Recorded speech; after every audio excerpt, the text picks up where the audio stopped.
Welcome, everybody. My name is Luisa. I am a member and leader in DSA, the Democratic Socialists of America. We are here in beautiful Tegucigalpa, Honduras, for the presidential elections. We have three people, or Honduras has three people running.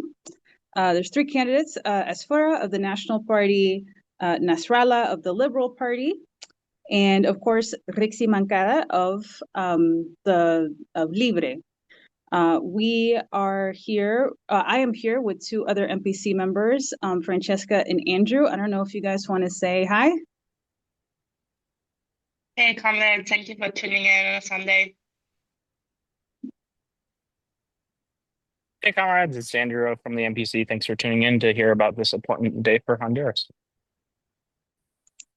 Excellent. So we have just had our day started today at 6:30 in the morning.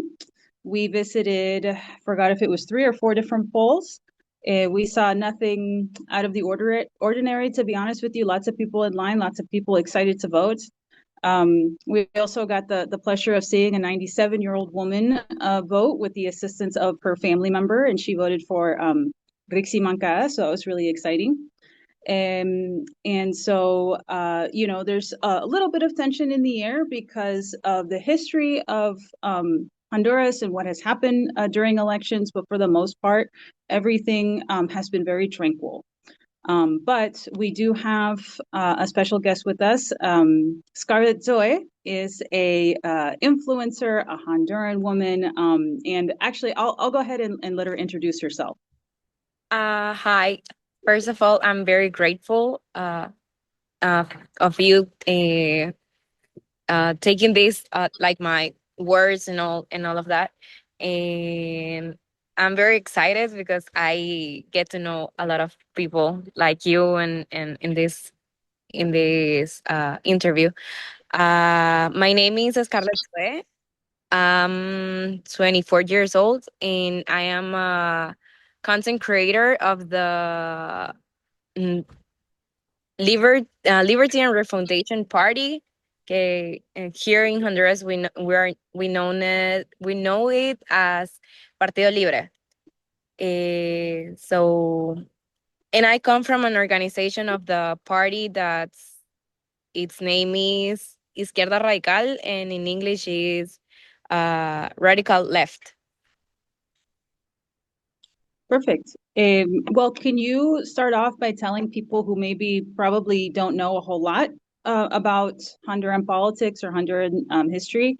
Could you briefly kind of explain the history of Libre, how El Partido Libre, how it was birthed, how it came about?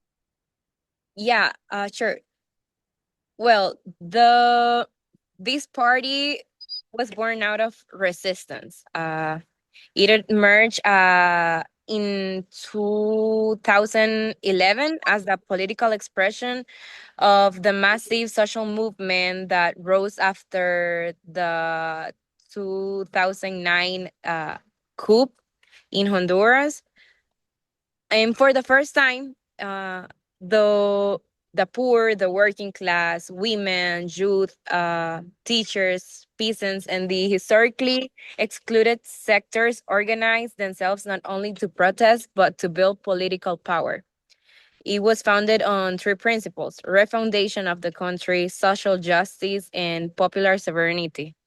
Uh, and unlike traditional parties controlled by elites, by economic elites, Libre is the first major political force created by the people in resistance, and it represents a break with the oligarchic and bipartisan regime that ruled Honduras like for nearly a century.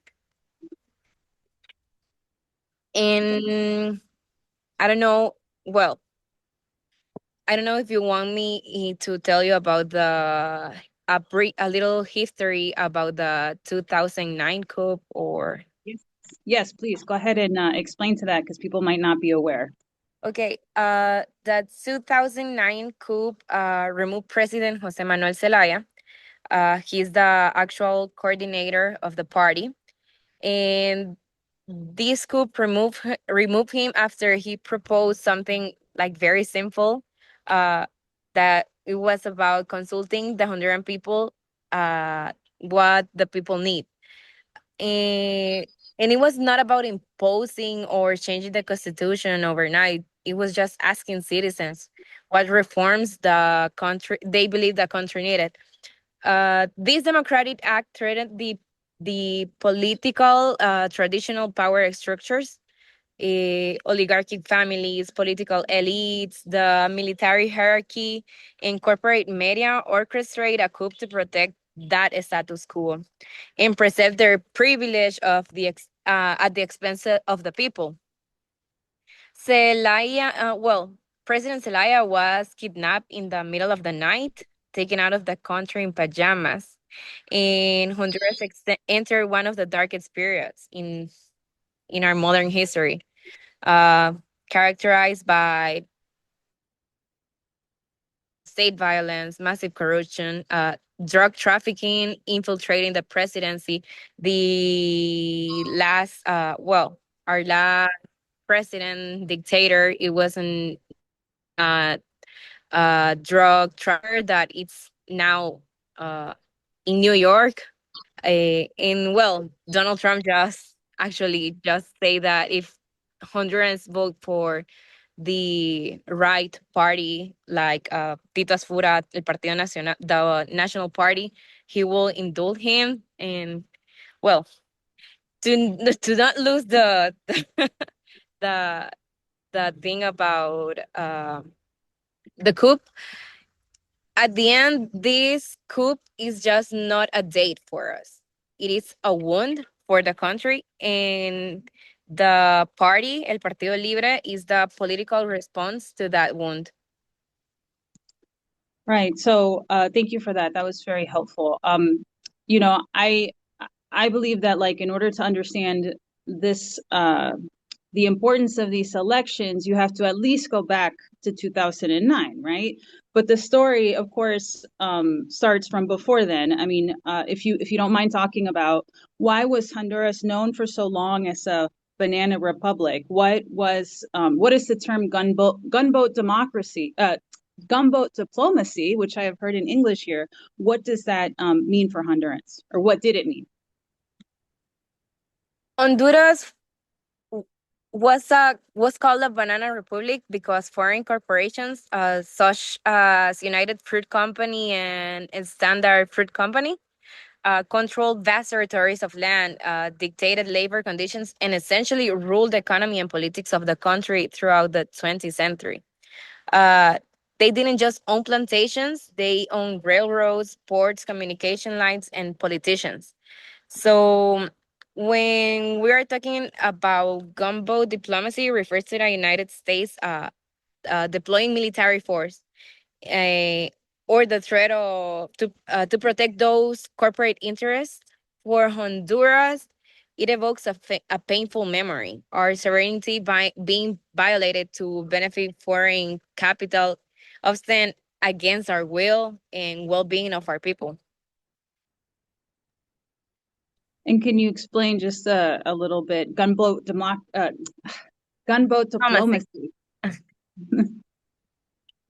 Well, for us, I believe that it's about that, forcing in economics ways that threaten the the will and the well-being of the people, and in also using military force. That happened when we were this banana republic. Okay, so switching to more current events, can you tell us about first about Xiomara Castro, the outgoing president, and also about Rixi Mancada, the Libre candidate for president? Sure. Well, President Xiomara, for me and for a lot of women, well, for all of Honduras, is a historic figure. She became the first woman president in Honduras and in Central America, and the first leader to come directly from the resistance. Like, she's the first candidate of the of our party. I believe that Xiomara for us represents dignity after years of darkness, and she embodies this compassion, courage, in the collective hope of millions. For me, she is like a mother, practically, of the people because she's someone who listens, protects, and governs with conviction and also a lot of tenderness. And about Rixie, Wait a I second. Sorry, Scarlett. Can you talk a little bit about some of the successes of Xiomara in the 4 years that she's been able to govern? well, uh, there's a lot of stuff that she has made. So, but the principal success is about education, health, and energy. Company energy, the energy, electrical energy.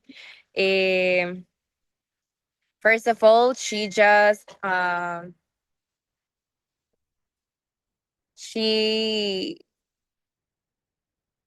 I don't know. There's a lot.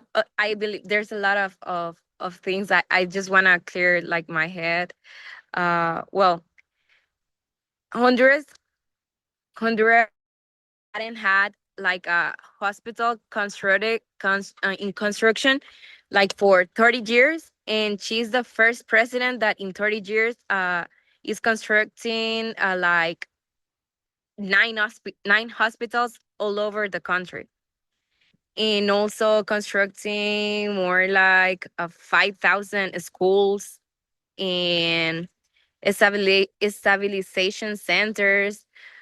She's well statistics. She has reduced the poverty like 10%. Um, there's a lot of stuff. I don't know, like That's perfect. That's perfect.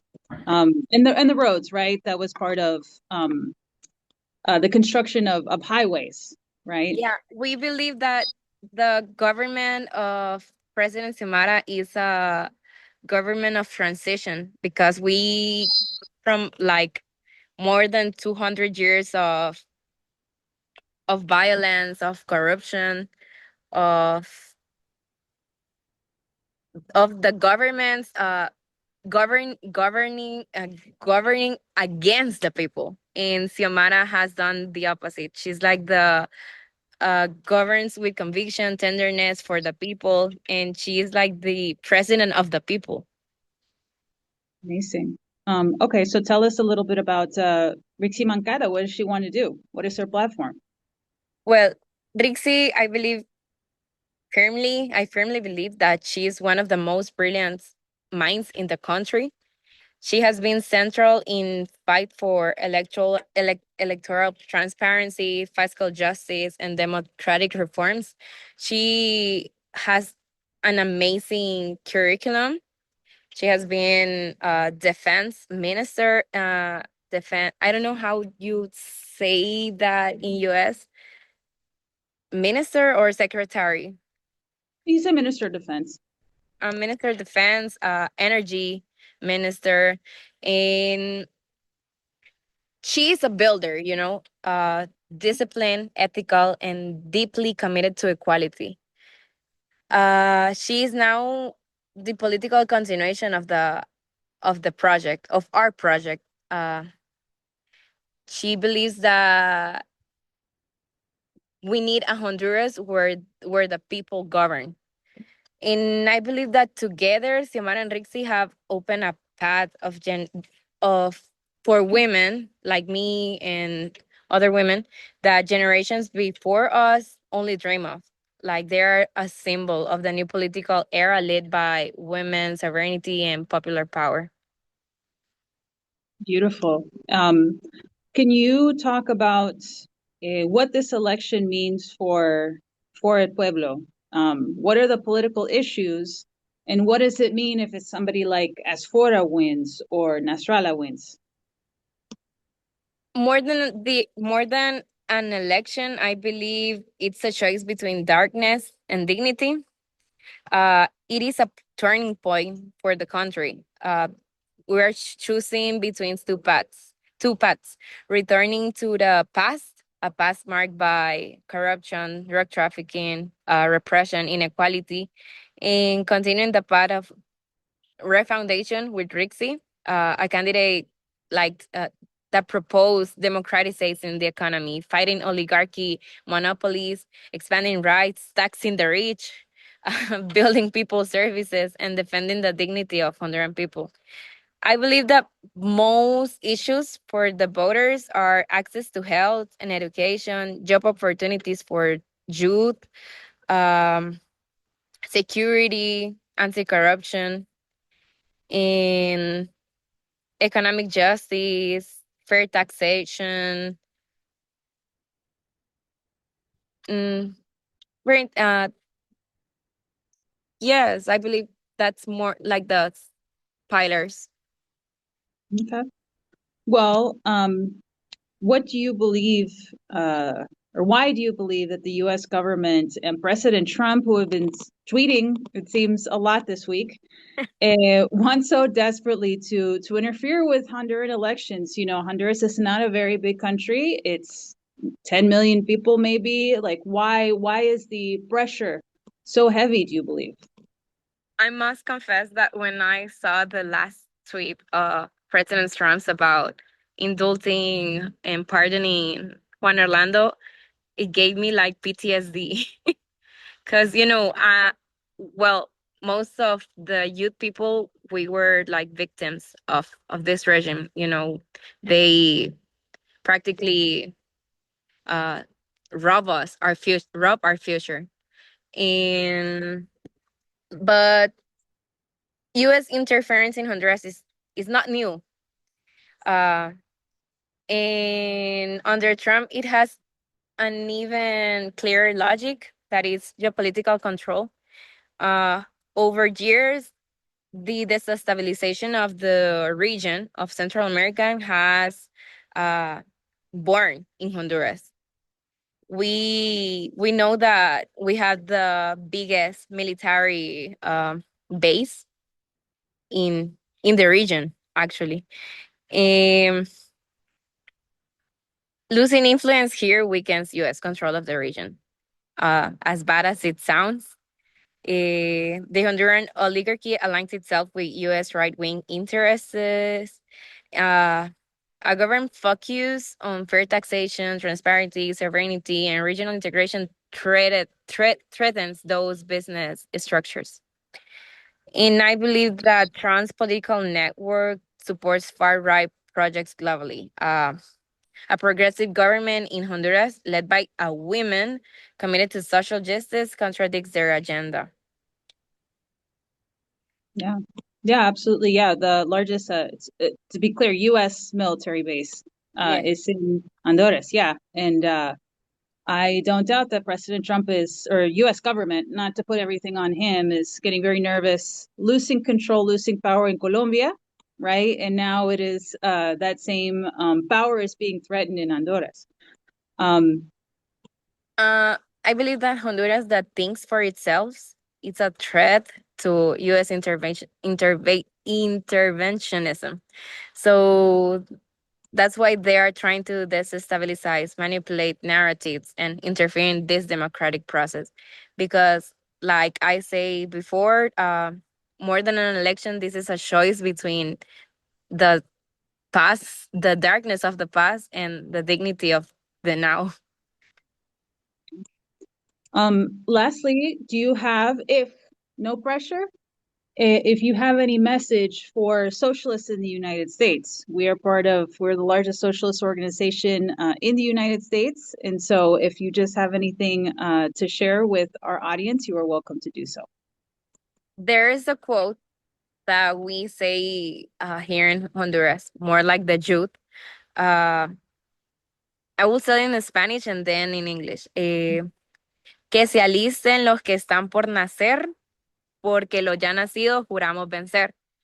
It's translated like get ready, the ones that are going to born, because the ones who had born, we promise to, I don't, I believe that it doesn't sound that poetical in English, but it's about we saying to the next generation that the fight of the people, it has to continue. And I believe that if we can, you can.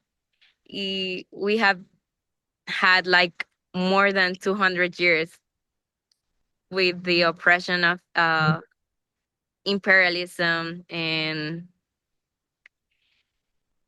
we aren't giving up. We don't give up. So that's what I can tell you, that there's hope, and to never lose the hope of possibility. That's beautiful. Yeah, we've heard that from more than one person in Honduras. If it's possible in Honduras, it is possible in the United States. So thank you so much for that message, Scarlett. I don't want. Could you go ahead and drop your social media so people can plug in? Well, I will write it here. Okay. Scarlett. It's the same in TikTok and Instagram, Facebook. Like Okay. Scarlett Zoe H. Okay. So Scarlett Zoe, and then with an H at the end. So thank you so much, Scarlett. We really appreciate you talking to us. Thank all of you. Bye. Bye. Best wish us the best of luck. I believe we're going to win. I firmly and strongly believe it. Me too. Okay. Bye. Okay, so next, I don't know if Matt is on the call. Let me see. It looks like not. So maybe we can go to Andrew. Do you want to just share kind of some of the reflections that you have had so far, what you've seen on the ground? Absolutely, I'd love to. Hey everybody, it's Andrew from the MPC. Being in Honduras has been really inspiring. Like has already been said, if socialism is possible in Honduras, it's possible in the United States, and I definitely feel that here in the solidarity with many of our comrades from across Latin and South America have, for me in particular, I didn't think I was going to get such a warm welcome coming from the United States, knowing all of the harm the United States has done to a lot of people and comrades that are here from various countries. But I've had the opportunity to connect with a lot of people, and we've shared our commitment to the socialist project in creating a better world for us all. I've had a lot of opportunities to learn about the party and their like struggle to democratize their economy. Something that's really inspiring about Rixi's candidacy is I think it's 8 or 10 families in Honduras own 80% of the economy. And she's really leading with the message of democratizing the economy to put it in the hands of instead of 10 families, the 10 million people, the over 10 million people of Honduras. So it would, her presidency would be a historic achievement and a strive towards a much more equitable society. Today, primarily, we've been going to various polling sites. It's been really cool to see, and like contrasting it with our election system in the United States and happening here with a lot of the like parties having tents near the polling stations. It's been kind of funny. What has been considered like Rixi's direct opponent, Nasrallah, the Liberal Party, their tent has been empty at a lot of the polling stations we've gone to. So it's been great to see a lot of people have such like enthusiasm for LIBRE here, and seeing Hondurans like get out to vote in this historic election. I know Luisa mentioned earlier, but it's really inspiring to see the commitment Hondurans have to democracy and protecting their rights. There's been interviews of people, and we also got the chance to observe someone who is over 90 years old vote in an election for LIBRE. So people of all ages are turning out into the polls, waiting in long lines, but they're committed to defending their rights and pushing forward for a better future. Awesome. Is there anything else you wanted to share? Is that good? I think it's for me, like I mentioned before, it's been great to be around so many people from so many different countries that have a shared interest in socialism. I just had a very great heartwarming lunch with a bunch of comrades from Venezuela, who were very like warmly welcoming, and we talked about that like they have no ill will towards Americans, given the current political context. It's always a frustration with their leaders, and they understand that there's still hope, and we walk away from those conversations having like a dual inspiration. I am inspired by like their struggle and commitment to defending their revolution, and they are also like deeply inspired by the fact that many people in the United States are becoming more open to socialism and fighting for like a more equitable and just society here. So it's been very heartwarming to walk away from conversations with so many comrades from across Latin and Central and South America, like surprised to hear like there's a socialist organization in the United States, and I'm just like, yeah, we're some of the leaders from it, and they're very excited that people are carrying the torch to build socialism in the United States. That's amazing. Fancy, you want to add your reflections? Yeah, it's really tough to follow after Andrew, but I'll try to add a little bit. Can you guys hear me? I struggled a little bit to find a corner with decent connection. So, okay, I see Lisa nodding, so that's good. Yeah, just from like a personal perspective, you know, my some members of my family, my mother, my brother, and my brother's father were in Nicaragua at the end of the 80s for a couple of years. At that time, my brother's father was working with an international like cooperation project. So this was a few years after the Sandinista revolution in Nicaragua in '79. And so after the revolution, there was a really big process of basically building up the country. The country was extremely poor, it was extremely underdeveloped. It had been, you know, really aggressively exploited by foreign powers and by the dictatorship that was in power until the revolution. And so a lot of people traveled internationally to go support Nicaragua under a socialist government and to help it develop infrastructure. And so my family was there because my brother's father was a chemist and was working on energy development and self-sufficiency for the country. Why am I talking about Nicaragua? Because at that point, there was still the Contra War going on. So the Contras were CIA trained and CIA backed, basically death squads that were fighting essentially like a civil war, but you know, with terrorist attacks, with tons of atrocities committed against the civilian population to destabilize the socialist government in Nicaragua. And a lot of these death squads, they were based in Honduras.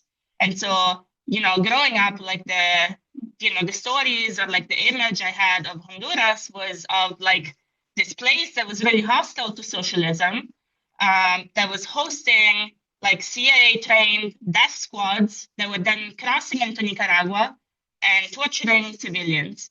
And so like that was Honduras in my mind. And so to be able to come here under a socialist government, and hopefully tonight we will see, you know, one socialist woman hand off power to another socialist woman. It really is a reminder that it's never over. Like even under the most, you know, dire conditions, even some of the countries that have been like the most exploited and the most colonized, that have been under like the boot of the US for decades, people still manage to organize and people still manage to build a different project, to build a mass base, and you know, at the end of the day, like to build the organization that they need to for a different kind of politics. So it's been really meaningful for me to be here. I think today we, of course, we're in the capital city, so maybe it's a little bit different in more rural areas, but where we have been this morning, we went to 4 polling centers and all of them had huge participation. Every single polling station we went to, there were like lines and lines of people waiting to vote. You know, lines like extending from the polling station all the way to the street. You know, people of all sorts of like ages and social class. not all of them voting for Libre, of course. It's going to be a fairly close election. But we're seeing the first exit polls and the first polls talking to people who are leaving the polling stations, and so far the data that we've seen seems to indicate that Rixi is a little bit ahead, and so we're very optimistic and we're hopeful that we're going to have good news tonight. And the refoundation project that Xiomara Castro has been carrying out in the last 4 years will be able to continue, hopefully. Yeah. So actually, one thing we haven't talked about is el PREP. I don't know, Francesca, if you want to go ahead and explain what that is and why everybody keeps talking about it. Yeah, absolutely. Okay, so there is this system for transmission of votes that is called TREP. It's like preliminary result transmission, something. I'm forgetting the translation to English. And so what this does is it's supposed to give people, an early picture of the evolving vote. And so a couple of hours after the polling stations close, we will start hearing some provisional results. However, the problem with this is that the way that the trap works is at the polling stations, poll workers scan tally sheets, like vote tally sheets, and then sort of like automated intelligence calculates the total and to give like a kind of preliminary idea of what the vote looks like. The problem is that this is easy to manipulate, because you can imagine you're at a polling station and you only scan the sheets that show that your preferred candidate is the most popular. So and also there's still the infrastructure is being developed. There are sometimes like some issues with the more kind of advanced like electronic infrastructure, and so now it's not a complete picture. It's not a full picture. We were told yesterday when we were going through our orientation for all of the international observers that in the past elections in Honduras, the TREP preliminary results have only managed to capture less than 60% of the total vote. So you can imagine that getting like results based on 60% of the ballots is a very incomplete picture. The problem and what we're afraid of, and one of the reasons why we're here as international observers, is there is a fear that around 8 p.m.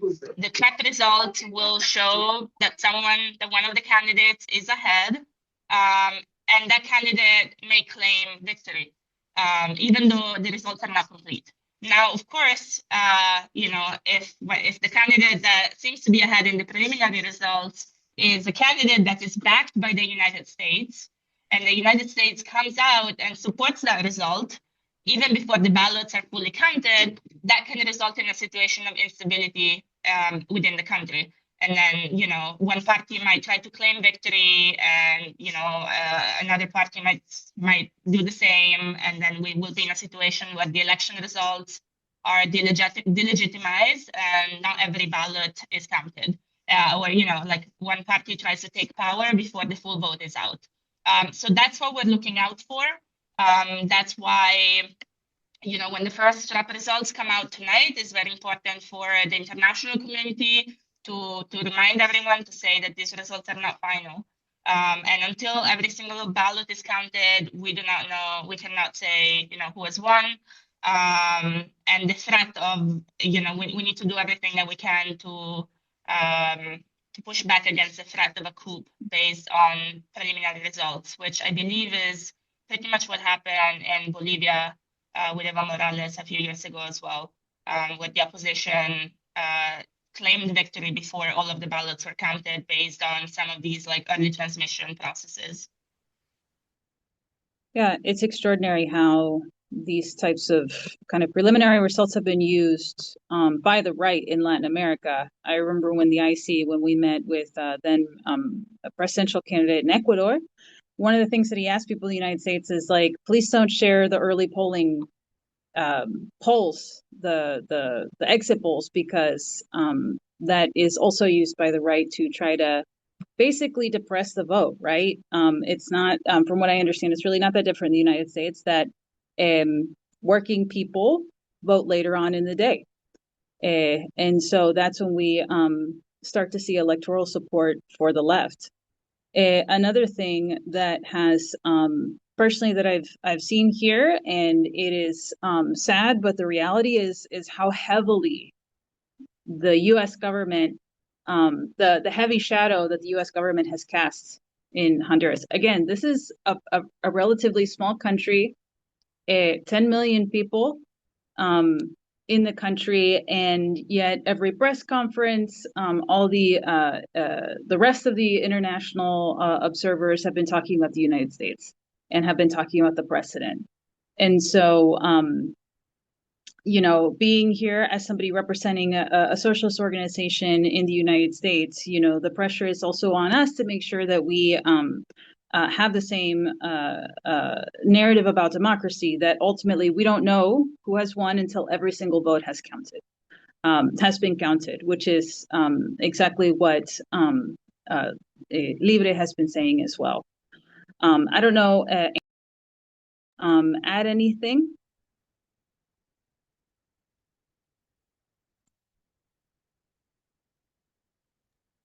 Kind of a little bit there, Lisa, but I would just say very much we know like the winner of the election when all the votes have been counted. I think some preliminary polls have shown Rixie ahead, which is a really great sign. And we have a lot of confidence in her winning this evening. The only other thing that I would add is one of the other fears was based on the fact that there was a delegation of US Congress people that was supposed to be here also as observers. But, you know, of course, I think it was something like 7 Republicans and 2 Democrats, and they were led by very, you know, viciously anti-communist Congresswoman Salazar. And so, you know, one of the fear is that they would be here and they would be try to delegitimize the election by claiming some kind of election fraud, you know, by claiming some irregularities that may not actually be here. It seems that in the end, they did not come. We've seen today that some of them are still, you know, making videos from New York, kind of warmongering against Venezuela, which is not great, of course. It's a very tense situation. We've been talking to some Venezuelan comrades while we're here. But at the very least, you know, this could be slightly optimistic news for Honduras. It might mean that, you know, some of the worst actors from the US that we expected to be on the ground are not going to be here. So, you know, we're, you know, cautiously optimistic going into the results tonight, and fingers crossed we will see what happens. Yeah, other than the announcement of Orlando's pardoning, I think things have slowly gotten better as we've come here, as we've been here, with respect to the democratic process being respected in the country. One thing worth noting is that there has been election fraud, but it's by the right? So when Orlando won, famous narco president that is now sitting in jail, and apparently shared a jail cell at some point with Tekashi 69. You know, he won in an election that is widely understood to have been corrupted. Literally, the lights went off he was losing, and then the lights went off for 2 hours. And then when the electricity came back, he had magically won. Right. So this is very much a contested election, not just like on regular political grounds. Right. Corruption has been something that Libre has been battling, and it is what has allowed them to qualify for the Millennial Fund, which is what has allowed them to make these kinds of reforms. Right. Doing basic material reforms. Right. For the country. Building of the schools and hospitals that Scarlett mentioned, building a highway system that has greatly improved the lives the lives for people, particularly in rural areas, campesinos, people who, who grow fruits and vegetables, having them have a reliable roadway system has just improved their lives economically in an oppressive way. It's why, that's very impressive to alleviate 10%, to go down 10% in poverty in just 4 years. In Honduras, the president only has 4 years, which is really not a lot of time. It's also why it's so important for Rixi Mancada, a part of a party that has, very openly democratic socialist, right? It's on everything. She frequently mentions it. Why it's so important for her to continue the vision of LIBRE, right? Also a woman, and I don't know if you guys want to jump in with any more thoughts. She's an economist. She was Ministry of Minister of Finance, and then she became the Minister of Defense for 2 years, right? So very, very confident, very, very experienced woman. I don't know if Francesca or Andrea, if you have any more reflections on your time here. Yeah, I just wanted to add, since it's been talked about in the chat, with respect to Juan Orlando Hernandez, she's also sharing a cell with Sam Bankman-Fried, and the kind of like presence of like crypto billionaires in Honduras as part of sort of the U.S. interest in the country. But yeah, I wanted to mention that one of the main sort of crucial points of U.S. interest is this island that various U.S. billionaires, including Peter Thiel, have bought a bunch of property on, and I believe Peter Thiel is using it, as sort of like a kind of private lab for genetic modifications and experiments. And so that's just to give a little bit of context of like what, why is the U.S. so interested in meddling in Honduras's affairs? And it is because, they want to keep it not only as like a military base in the region, but also as sort of like this like playground for like rich Americans, for American billionaires to come here and use it as a place with like cheap labor, cheap construction costs, where they can build out, their little colonies. Fundamentally, that's what they are. So that's just sort of like to add a little bit to, what like US influence has been and what the interest is. And then of course there is this sort of like a larger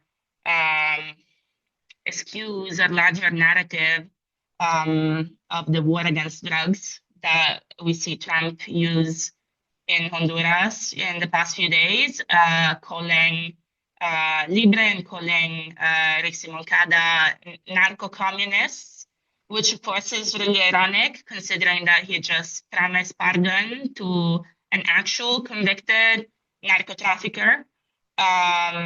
And he's backing a candidate who also has a conviction for narco-trafficking. And so, but this is the rhetoric that he's using, like the war against drug and the war against cartels, really as like a vehicle to wage war against anyone who defies U.S. interests. And of course, we see the same rhetoric, with much more escalation already being used against Venezuela. So something to watch out for, how this narrative of the war against drugs is being like resurrected, after we've seen the war against drugs and the war against terrorism. All of these are excuses to further U.S. interests, and we're seeing it like very directly on the ground in Honduras and of course in Venezuela, like right in this last few days. Yeah, it's amazing how much instability there is in the region, all because of the United States government between Mexico, Colombia, Honduras, and Venezuela and Colombia. I don't know, Andrew, is there any more reflections before we wrap it up?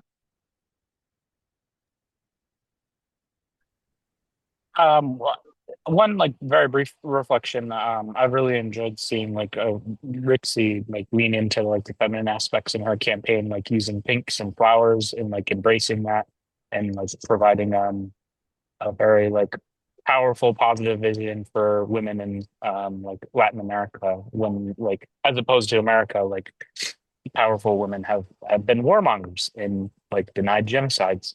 So it's very great to see like a positive, powerful image being put forward that's feminine.